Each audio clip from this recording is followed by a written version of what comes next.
যার কাছে ধৈর্য নাই, সহ্য নাই, মেনে নেওয়া নাই, মানিয়ে নেওয়া নাই, তার কাছে কখনো নিয়ামত আসবে না। এই ক্ষেত্রে আমাদের অনেকের মনের একটা চাপা প্রশ্ন থাকে, জানতে চাওয়া যে ধৈর্য তো অনেক ধরেছি, আর কত ধৈর্য ধরবো? সহ্য তো অনেক করেছি, আর কত সহ্য করব? হাজার দিকে উত্তর না গিয়ে একটা উত্তর দেওয়ার চেষ্টা করি। মাথায় এবং মনে বসিয়ে রাখবেন, যদি ভালো লাগে ধৈর্য ততক্ষণ ধরবো যতক্ষণ আমাদের রব খুশি না হয়। সুবহানাল্লাহ।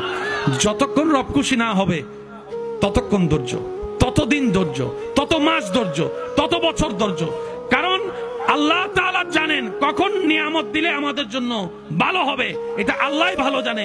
ওই হুকুম আসা পর্যন্ত অপেক্ষা করতে হবে, এটার নামে ধৈর্য। কোনো হা হুতাশ করা যাবে? আফসোস করা যাবে?